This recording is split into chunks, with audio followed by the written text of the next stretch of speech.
Good morning. Welcome to the Unitarian Universalist congregation of Monmouth County. My name is Ann Sherwood, and my pronouns are she, her, and hers, and I serve as the chair of the Sunday Morning Dialogue Committee. And I want to tell you that we are having a dialogue next Sunday in the evening. So it's going to be about book banning, and it's going to be on Zoom. It'll be at 7 o'clock.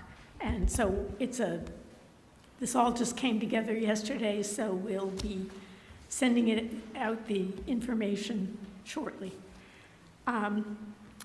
So whoever you are, whomever you love, however you arrived at this beloved space, you are welcome here.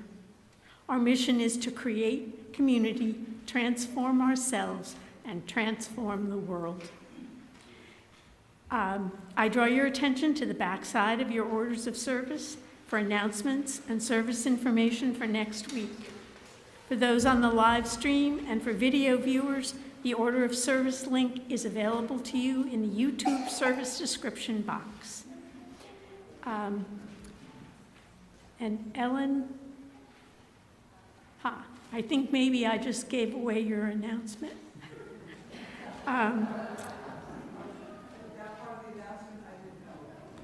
Okay, so I'll just finish up while she's coming up to say, you're all invited to a pancake breakfast spectacular in the community room following the service. If you're new to us, please do visit our website, UUCMC.org, where you can sign up to get all the latest news of the congregation by email. We look forward to getting to know you better. Welcome again to this place of love and hope. And I'll turn it over to Helen. I'm sorry. Hello, my name is Ellen Adama Patton. Yes. Pronouns are she, her, hers. I'm here to talk to you about something my Covenant Circle has decided to do. And we just decided on Tuesday, so this is really new to us too. We were talking about a service project, and we decided to do something about the issue of banned books in New Jersey as it applies to here.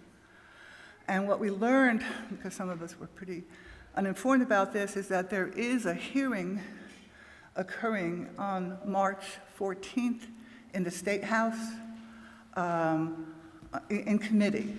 And it's about the Freedom to Read Act, and there's a lot of misinformation about it. Librarians are for it. I don't want to go into all the details, but it's a forum for how to proceed about challenging books, okay? It seems to be pretty common sense, but apparently you have to legislate common sense. And we wanted to give you the information so you can act on it before the 14th. Last month they postponed it, so who knows if they're going to have it or not.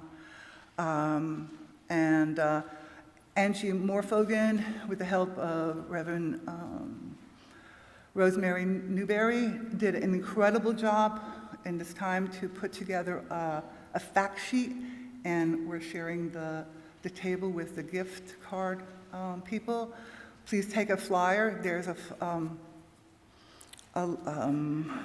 site where you can get the names of the people on the committee, and their links and copies of letters, etc. So they did a dynamite job in the time they had, and we need to act quickly so we can hopefully help this process set up well. And as I was thinking about this, I also was thinking about the whole idea of the theme for this month is transformation. And I don't know about you, but some of my greatest transformations have been reading certain books. When I looked at an article, some of the books in other places that are banned are Anne Frank, The Diary of a Young Girl, Catcher in the Rye, Catch-22, Tom Sawyer, Huckleberry Finn, To Kill a Mockingbird, all of those and more. There's a 16-page with like 20 on each page of different books like that. I don't know if you know, or when you grew up, but some of those were required readings when I was young, and now they're banned, so I don't get it. And I think it's important to give our kids the option to have access to all of these books, all right? Because I think what happens is that transformation for me is when my mind and my heart come together. It's not just facts, so many people were killed or whatever, but being there, living it, connecting to the characters, the situation. And usually it requires going someplace that's either unknown or uncomfortable. But that's the combination that really helps me transform. And I think we need to have these books because I think that's one of the best ways to connect the heart and the mind. And in addition, join a covenant circle. That's another way to transform. And again, it's a way to connect the mind with the heart and with people's stories. I always learn something in them. I always grow because you have information you can struggle with or play with or dance with, and then you incorporate it and you connect with other people. And I see covenant circles as the Petri dish for transformation here. Thank you. Join our table, look for the flyer, take action. And I didn't know. I knew we were working on the dialogue, but I didn't know when it was. Thank you.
I'm the Reverend Dr. Craig Rubano, and I'm glad you are here with us for a very special Sunday worship service. We always talk about the original meaning of the word worship, which comes from the Old English worthship or worth shape, literally to give shape to that which is worthy, or as we say each week, worship is a shaping concern for all that is of worth.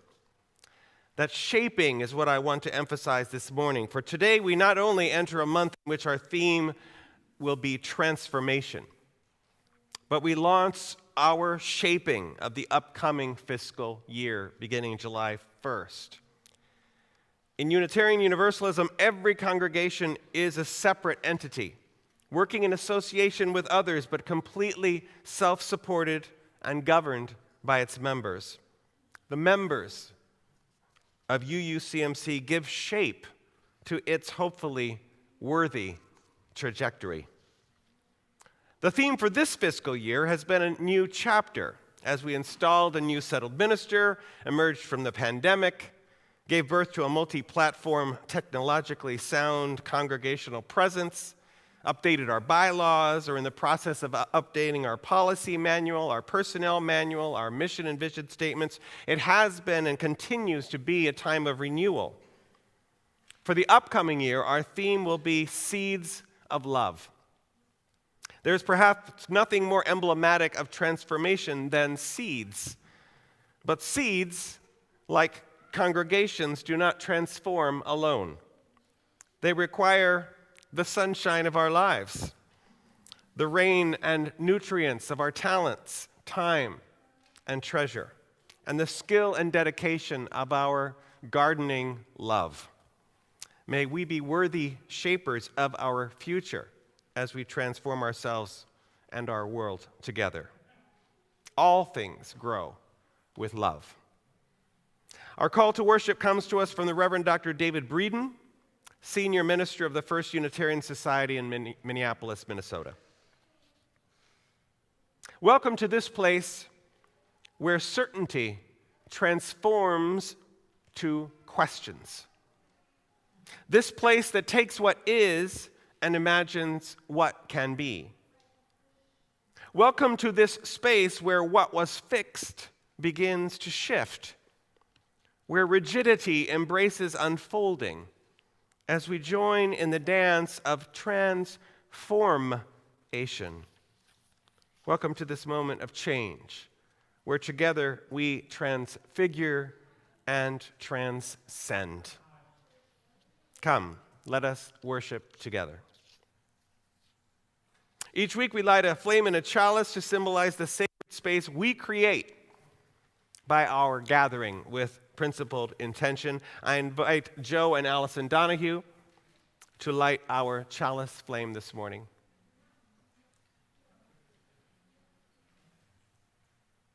And for our chalice lighting words, the musings of 19th century Swiss moral philosopher and poet Henri Frédéric Amiel, who imagines each of us to be fertile soil, but urges that we always set aside a fallow corner for the work of transformation yet to be revealed.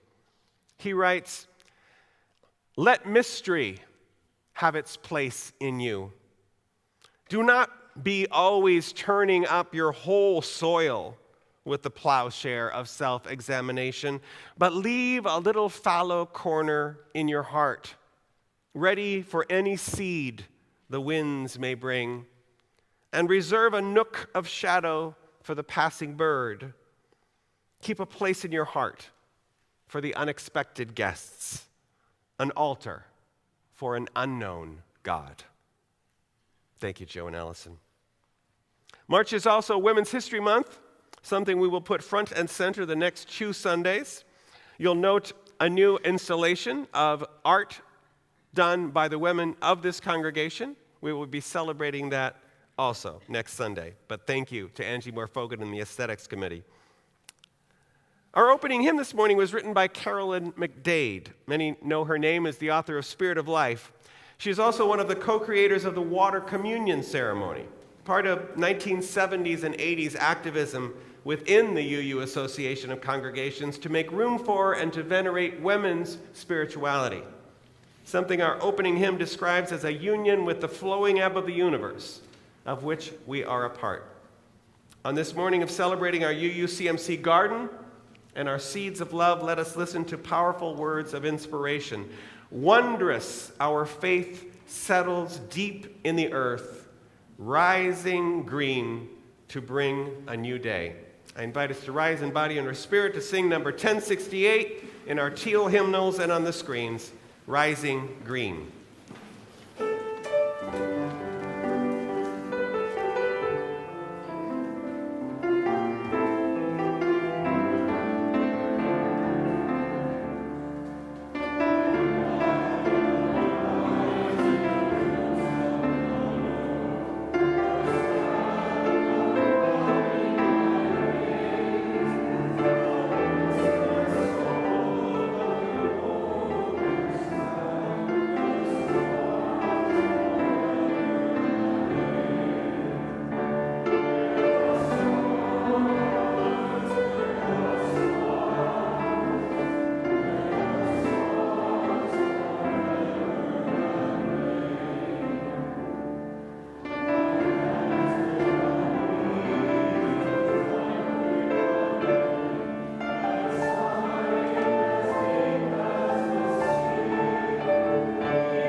Growing up, my family had a backyard garden.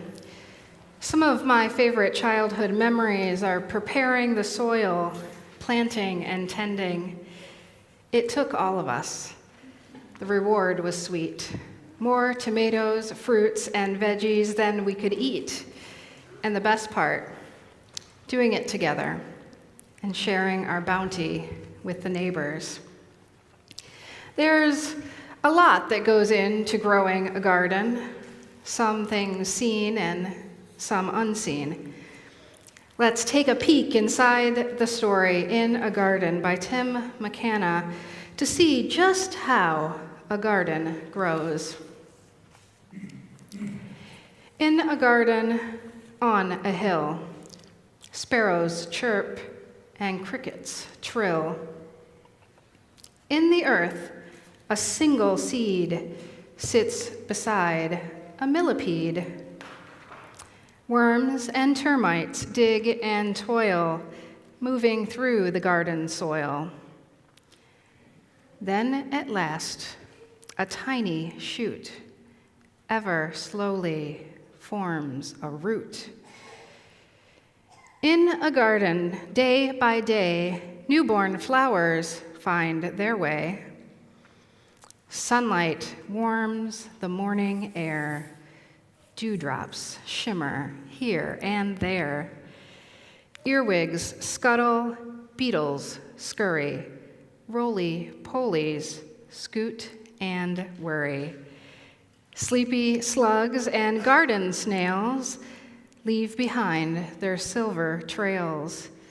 Frantic teams of busy ants scramble up the stems and plants. In a garden, week by week,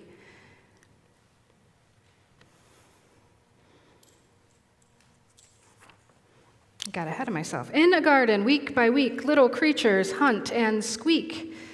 All the while, a sprout is growing without anybody knowing. Buds emerge and leaves unfold, braving wind and heat and cold. Stretching, spreading, open wide, just to find the perfect place to hide. Underneath, it's safe and snug for a lonely ladybug. In a garden, showers fall, dainty drinks for one and all. Flower petals bold and bright, blooms of every shape and size call to bees and butterflies. Daisy, foxglove, tulips, plum, daffodil, chrysanthemum. Sips of nectar warm and sweet, pollen clings to heads and feet. Round and round they buzz and flit, only pause to rest a bit. In a garden, bugs aglow, fishing, flying to and fro. In a garden full of green, many moments go unseen. Finding shelter in the shade, careful rows of eggs are laid, as a cool and gentle breeze whispers through the tops of trees. Then a seed slips into the ground, sinking in without a sound. Time goes by, and then life returns to start again. Always changing, never still, in a garden on a hill. Our congregation is like a garden, bustling with life and interconnectedness. It needs our collective effort to care and love and flourish so it will flourish and thrive, and so its bounty can nourish us all and the world. Like a garden, it needs sunlight to grow. Without water, it wilts. We need bees and birds and butterflies to keep our plants resilient and healthy and spread our love. In just a moment, our children and youth will go to the community room to prepare the soil of our garden and to create an ecosystem that contributes to the health, diversity, and beauty of our congregational ecosystem. And so now, we're going to bless them only for a little bit because we're going on an adventure, but we will be back after the meditation. Let us bless them with "Go now in peace."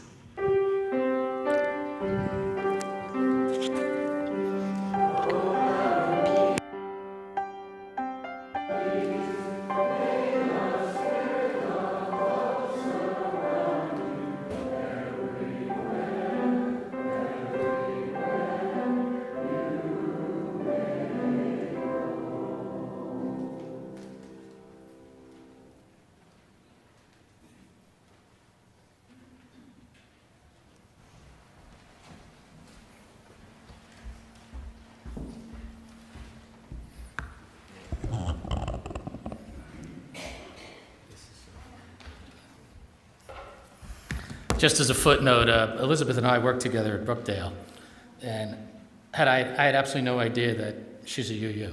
So anyway, this is the second time in like, 2 Sundays now. I'm like, oh, far out, man. So anyway, yeah, I'm Tom Ciappa. You might not know me, but I'm sure you all know my wife, Stacy Abate. And Stacy had asked if I would say a few words as to why I give as we move into the season now with the annual pledge drive. Yeah, let me tell you why I give. All right, first off, if you don't know me, I teach at Brookdale. I'm a political scientist. That's a tough job. Anyway, I look at giving kind of like voluntary taxation, if I can put it that way. As I teach my students, mandatory taxation, as we all know, we have to pay taxes. And, the thing with mandatory taxation is not so much we have to pay or don't want to pay. The thing with mandatory taxation is, some of us question and maybe have issues with maybe where some of our tax dollars go. All right, with voluntary taxation, the way I look at giving here, voluntary taxation is something that I want to do. It's voluntary. I want to do this. And second of all, I have no issue whatsoever with where my money is going to. Where my money goes within this congregation is, something that, I fully support. All right, let me just give you a quick example. I'm sure a lot of you got this little, fundraising, kind of pledge drive brochure in the mail, maybe over the past week or so. And on the bottom, you won't be able to see it, but, there's a one page where there's a top part of where the money comes from and where the money goes. And, and it's busted up into little percentages. I just was looking at the bottom of this brochure, and I was thinking about, that I like it where my money goes. And I'm thinking about that, administration supposedly is 19%. Well, I want to give 19%, to the people who run this place every week and provide, whether it's wonderful spiritual guidance, amazing music. I want that. I want to do that. And that's a big thing. The administrative side as well. We maybe don't kind of really think as much as we should about, whether it's the wonderful office staff, things like that, who actually make this place run. So I want to do that, all right? 19% goes to social justice and denominational outreach. Yeah, I want to do that. I want to help people, whether it's underprivileged communities, whether it's people that are on hard times, whether it's people that are being discriminated against. I don't find that as any kind of burden. I don't think anybody's needling me for money. I want to do that, all right? And I think that's a really, really kind of big part of maybe how we should think about giving as we get ready to enter this new pledge drive cycle. So closing up, the way I look at my giving is it kind of falls into 3 categories. All right, one is what I would call the physical category. And by the physical category, I mean this. I will never look at that earth window the same. There's that hurricane raging over Chicago, whoever brought that up years ago. I can't steal that one, that's beautiful.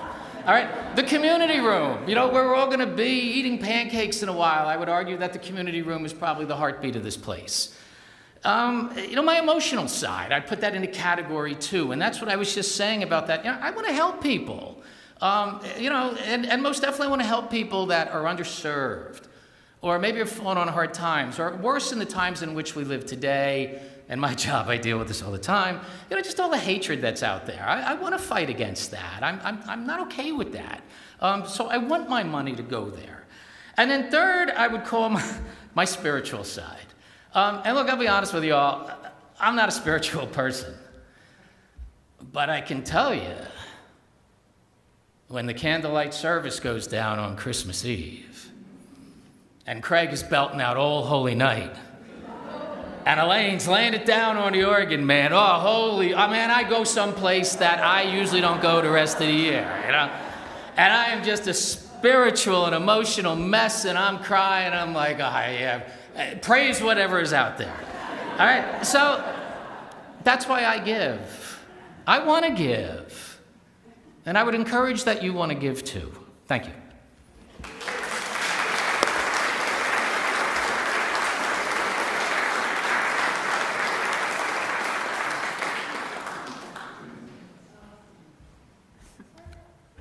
Good morning.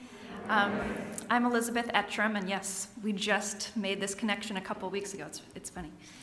So about 20 years ago, over 20 years ago, my husband Tommy Harbison, so you probably all know Tom Harbison, I call him Tommy, but we were married in this space over 20 years ago, under this beautiful Chicago hurricane window. And before having kids, we lived in Washington, D.C., we lived in Connecticut, and back in New Jersey, New York City, and we kind of would go to UU once in a while. And then we had kids, and they started asking questions we didn't always have the answers to. And we felt like we needed a space that could guide their curiosity, that could answer those questions, and to show that the values that we hold about love and respect and human dignity, that it wasn't just our little family that had those values, but there was a larger community that had those values. So we started coming here. It was great. And so for several years, I was not able to be, super involved. Tommy kind of took the burden there. But then, just within the last couple of years, I've had a bit more time, which has been wonderful. So last year, I had the tremendous opportunity to be involved with the Coming of Age program, which was fabulous. So it was an honor to work with Steve Albertus and Denise Adoniso, and of course the 8th and 9th grade students that come here. So I enjoyed getting to know the kids, hearing about their journeys, about their thoughts, and seeing them, become friends with each other and form connections. So the Coming of Age program asks a lot of our youth, of our kids. They have to, they learn, they talk, but then they also have to share with the congregation what their path may be, where their spirituality is at the moment. And then they share that with all of us. So it was an incredible opportunity to, every week or so, meet with the students, ask questions, and learn along with them. And then, just over a year ago, PJ and I we went to Long Island for a 3-day intense training for the Our Whole Lives program. It was awesome. I got to know PJ, which is awesome, but I also, it was just a very intense experience meeting other people interested in teaching that Our Whole Lives program. So when I'm not in the Earth Room, because I feel like when I come in here, people are like, oh, it's good to see you. I do come almost every week on Sundays, but I'm usually back in Edgewood teaching this year Our Whole Lives and the year prior the Coming of Age. So I am here, even if I'm not. So I really enjoy the Our Whole Lives program. I enjoy teaching it, and I also love that my own kids can go through that as well. So UUCMC is a really unique place. For our kids and for Tommy, my husband, who grow up coming here, they think it's normal, and it's not. I wish there were more places like this. It's a unique place of worship that welcomes diversity of mind, body, and spirit, that challenges us to turn our beliefs of love and inclusion into action. It's a place of hope and optimism, and I'm really, really thankful to be a part of it, and thank Sue, I almost said Susu, Sue and Jim Harbison, that's her grandmother name, for bringing her family, their family, and then my family here as well. So I'm even more thankful to bring our own children here who can grow up as part of a community that tells them that they are loved for who they are and gives them hope and tools and knowledge to transform themselves and the world around us. So thank you.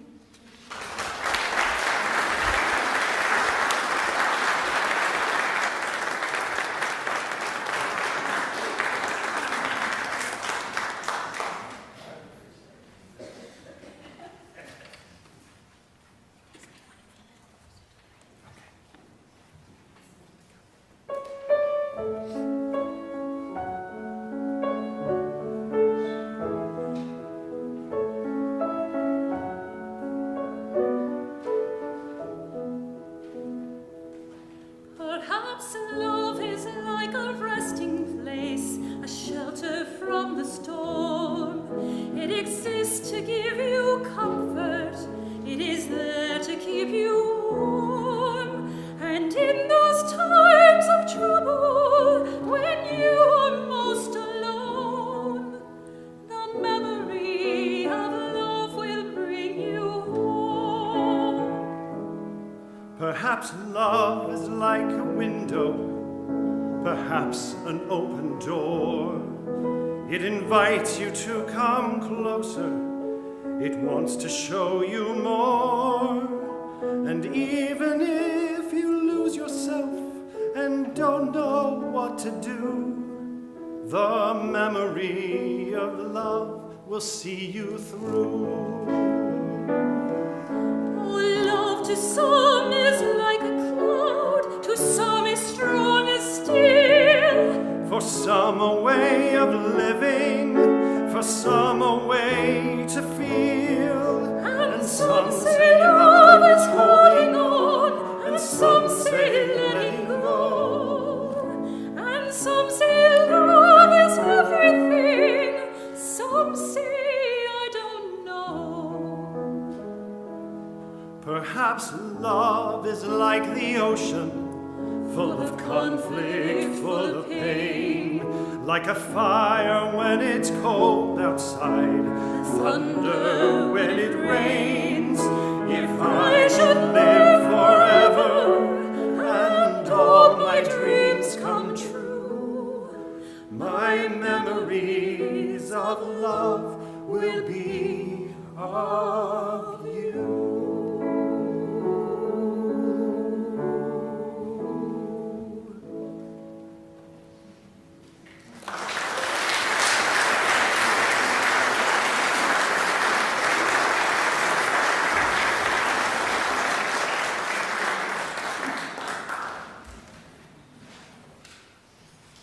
Every week in this congregation, we are provided an opportunity to practice generosity.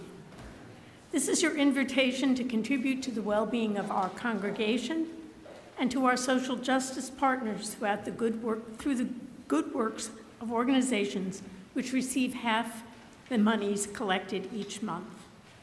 Our Share the Plate recipient for March is Planned Parenthood of Northern, Central, and Southern New Jersey. At many clinics across 18 of New Jersey's 21 counties, Planned Parenthood provides comprehensive, accessible, and affordable reproductive health care services. These include gynecological exams and basic contraception. For those of you who are present here in the meeting house, the plates will be passed by the ushers. You may also join this time of generosity via text, send your offering by mail, or charge your contribution online with a memo designating an amount to Planned Parenthood. Please give generously.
This morning, we set our sights on our future. Who are we as a congregation these days? Who do we want to be? How do we want to live together in the immediate days ahead? What longer-term dreams do we have for this beloved UUCMC? All these questions and concerns and plans and goals and dreams are matters of stewardship. Stewardship is about care, responsibility, management, safeguarding, planning. Stewardship is about love. Our story Wisdom illustrated the ecosystem of a garden with its insect and worm soil workers, its rain showers, its sprouting life, its pollinators, the animals and bugs that make it their home, all stretching out in a cyclical way through the seasons. A garden doesn't just happen. It must be planned, executed, tended to, curated, pruned, cleaned, fertilized. A garden needs gardeners of all kinds. A garden needs seeds and loving caretakers. I hope all of you received this week the beautiful Seeds of Love pamphlet. Tom held it up. I'll hold it up again. Really pretty.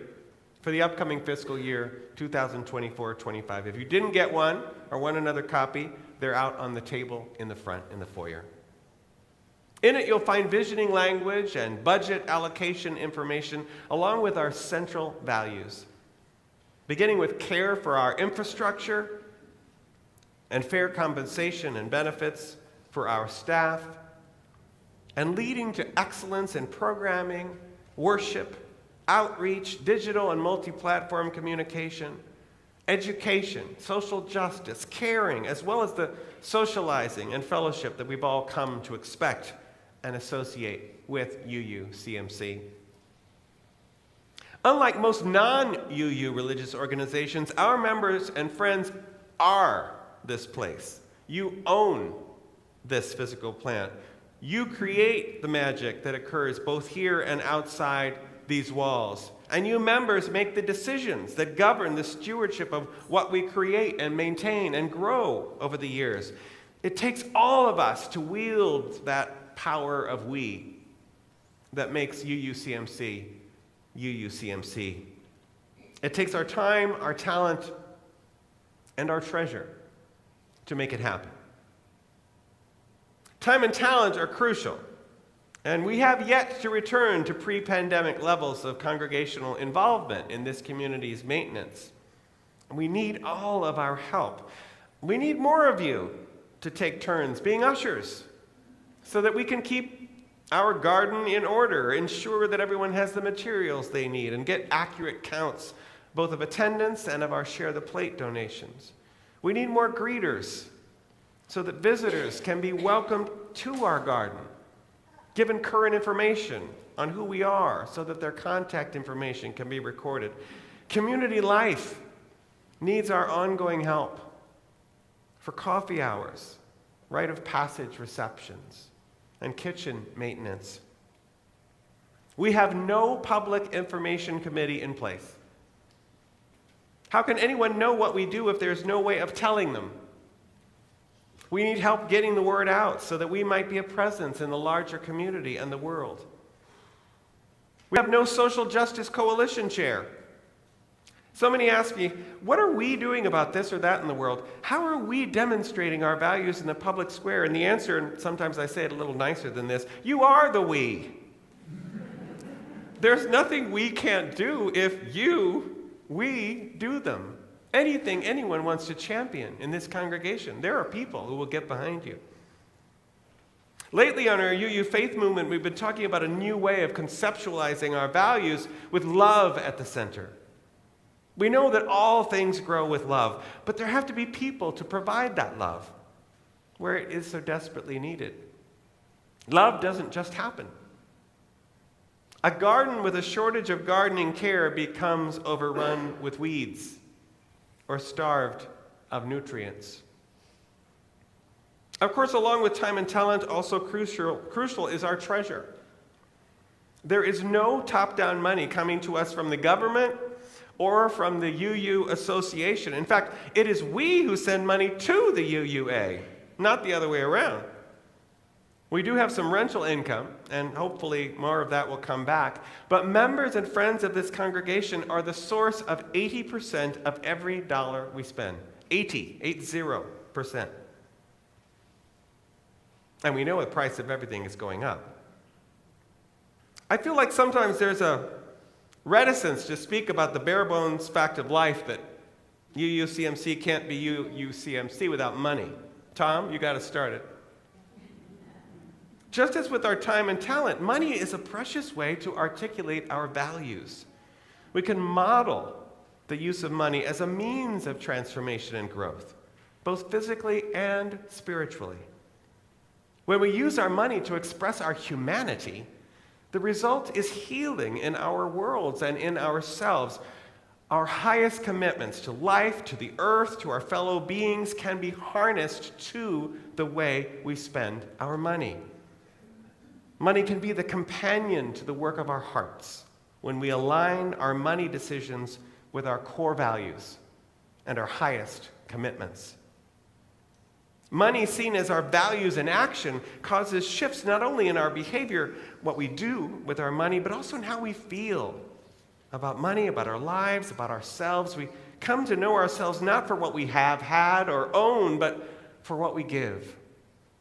Not about how much we accumulate, but for how we allocate. Ultimately, money is just a means. If we shift our interpretation of it, we give ourselves opportunities for discovery and personal transformation. Money's like water. If we direct its flow towards the good, we forge relationships of joy and true wealth of spirit. Water makes things grow, so does money. Our congregation's yearly stewardship campaign is an opportunity to remind ourselves of the incredible thought that goes into how we allocate our energy, money and otherwise. That this UUCMC is the embodiment of the causes that make our hearts sing. Without water, a garden cannot grow. On our way to UUCMC's 70th anniversary in 2026, with our time, talent, and treasure, we can be the gardeners of our future, tending the soil with love and living out our values in the world. Something special will happen in a few moments, and I'd like to give it some context to enrich our experience. At 9:40 a.m., the morning of All Saints' Day, November 1st, 1755, a magnitude 8 earthquake centered off the coast of the Iberian Peninsula and the northern tip of Africa hit, lasting for 6 minutes and creating fissures 16 feet wide in the city of Lisbon. As inhabitants fled places of worship for the docks where the ocean had receded, creating a safe place free from falling buildings, 3 tsunamis washed people back into the ruined town. Toppled candles from the morning services started a citywide firestorm that asphyxiated people 100 feet from the blaze. 85% of Lisbon's structures were obliterated, and a quarter of its population killed. But the earthquake did more than shake the physical ground.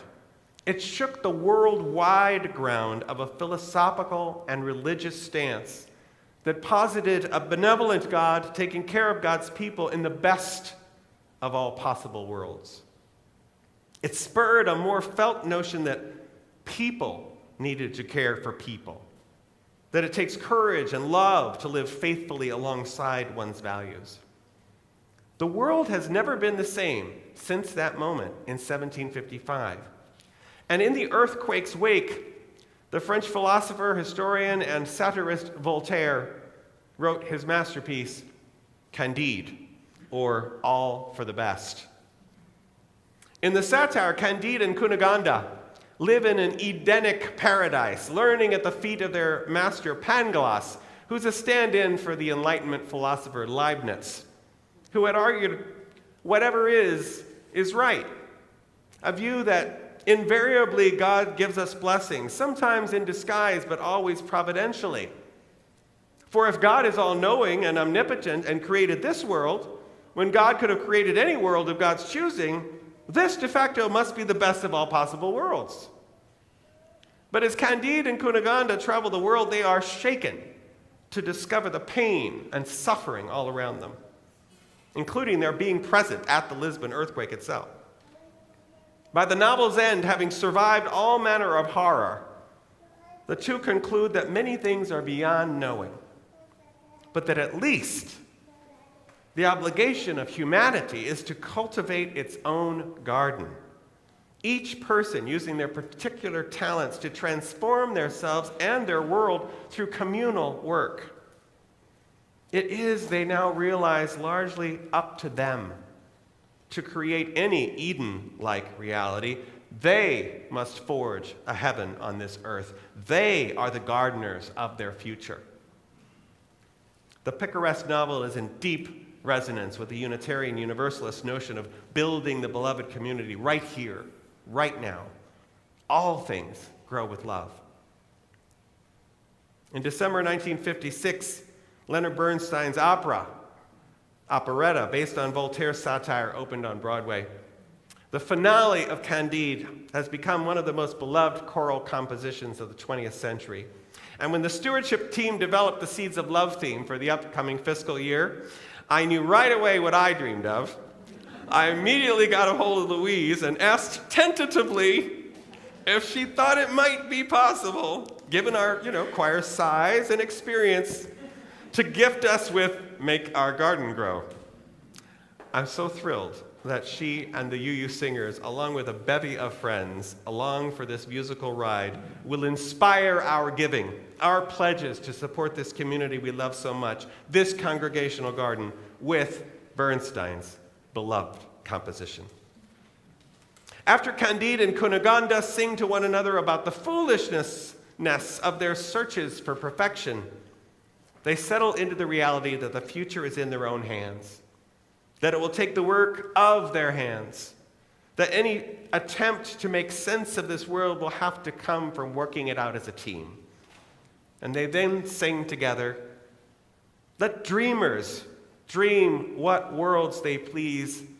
Those Edens can't be found. The sweetest flowers, the fairest trees are grown in solid ground. We're neither pure nor wise nor good. We'll do the best we know. We'll build our house and chop our wood and make our garden grow. We are the gardeners of our future. May our seeds of love bloom and thrive and grow and give back to us meaning and beauty. And may tending to our garden create community as we transform ourselves and transform the world. All things grow with love. Amen. I invite us into a short time of prayer and meditation. As we live into Women's History Month, let us remember that the most ancient forms of spirituality were goddess-centered, closely tied to the earth, the stars, the moon, the sun, the physical fabric of a world in which all creatures were connected with nature. As we begin to tend our garden for the coming year, as we plan the transition from one fiscal year to the next, I offer words by the Reverend Julianne Lepp, minister of the Unitarian Universalist congregation in Eau Claire, Wisconsin.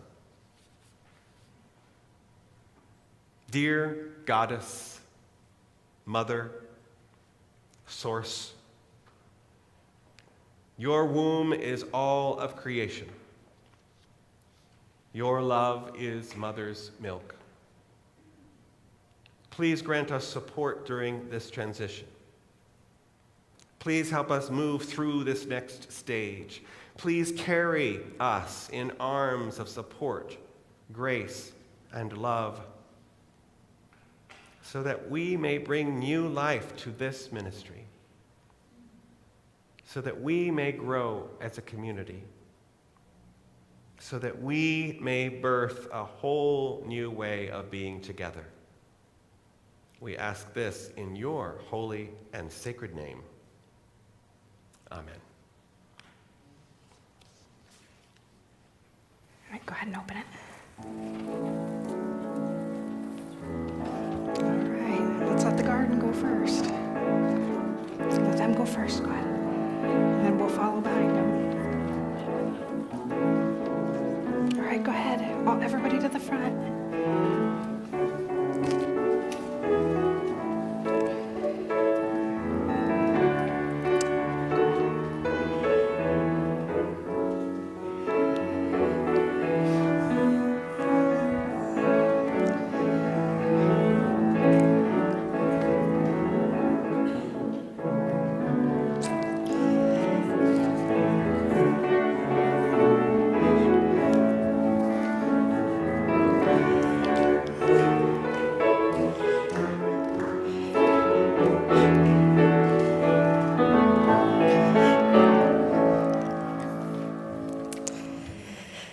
The soil is prepared.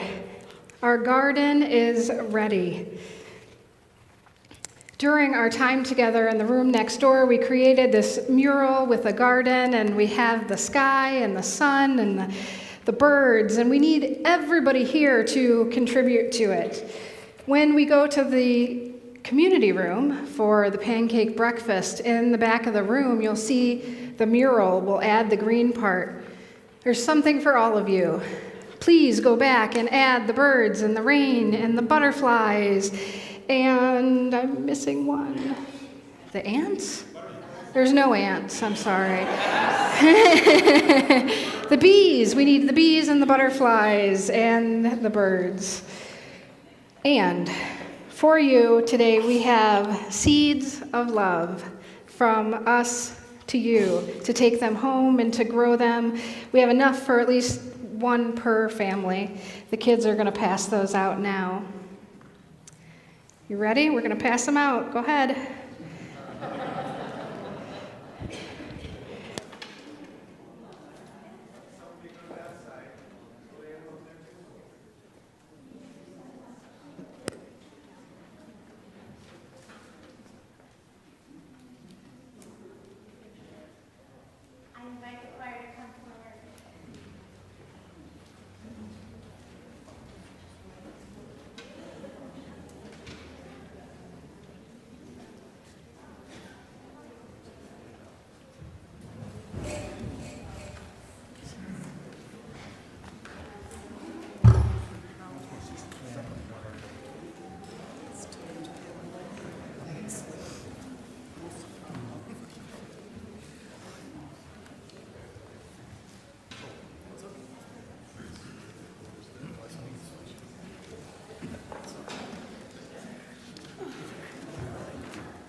Love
Hi, I'm Stacy Abate, and I serve this congregation on both the nominating and stewardship committees, which means I get to ask you this month for your time, talent, and treasure. But today I'll focus on treasure. As you heard, you should have all received this stewardship brochure in the mail this week. We hope you also received your pledge form. Our hope is that you brought that pledge form with you and that we can take turns coming up the center aisle to drop them in the box in a second. I will say that I am standing between you and pancakes, so I do hope you have all brought your form. If you didn't, that's okay. The ushers have more. I can wait. So and don't worry if you didn't bring a pen, that's fine. On this brochure, there's a QR code. I'll help you scan it. We would like 100% participation. As you have heard today, we are the congregation, and we need to work together for us all, for our garden to flourish over the next fiscal year. So I invite you, when you are ready and able, to come up the center aisle, to drop your form in the box, and then to proceed back for our closing words, and then you can have pancakes. Expect to see me again in a few weeks talking about nominating, where we'll talk about your time and talent. Thank you.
I invite us to rise in body and our spirit to sing our closing hymn, number 1057, in our teal hymnals and on the screens, Go Lift It Up.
For our benediction this morning, let us assemble as the loving gardeners of our future together in order to have a record of this day as we pledge to plant our seeds of love and make our garden grow. We're going to scooch into the middle. The people on the sides, let's all scooch into the middle.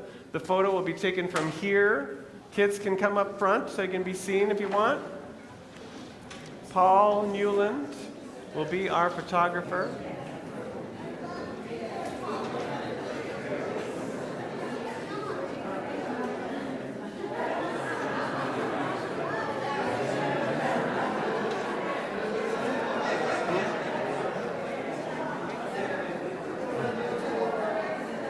What do you need to say?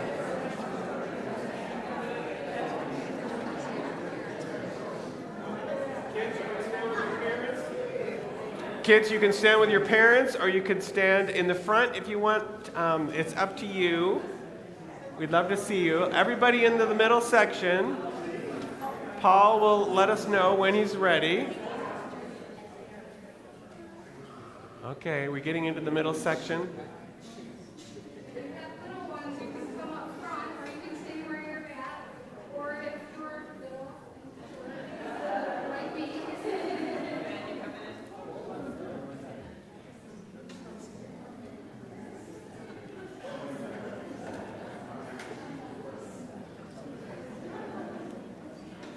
I know what we make you do for pancakes, right?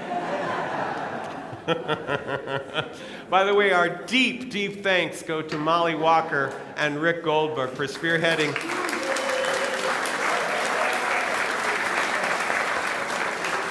They're spearheading it, they planned it, they're executing a spectacular pancake breakfast, so all are invited to join in the celebration. Paul, are we where we need to be? All right. Maybe a little bit. That good? Side to side raise?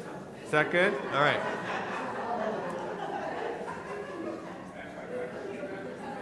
Huh? All right. Hey, Monica, how are you? That's okay.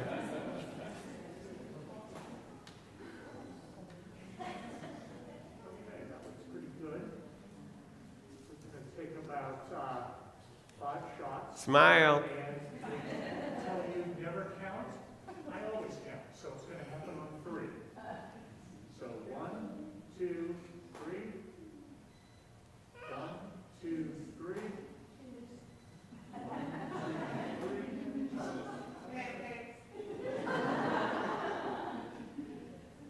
1, 2, 3. 2 more. 1, 2, 3. Oh, hold up your packets. We forgot to say hold up your packets. Thank you, Maggie. Oh, we were supposed to hold up our packets. Hmm? Oh. 1, 2, 3. Do one more. 1, 2, 3. Just give me 15 seconds to check it. I think we're good. Thank you.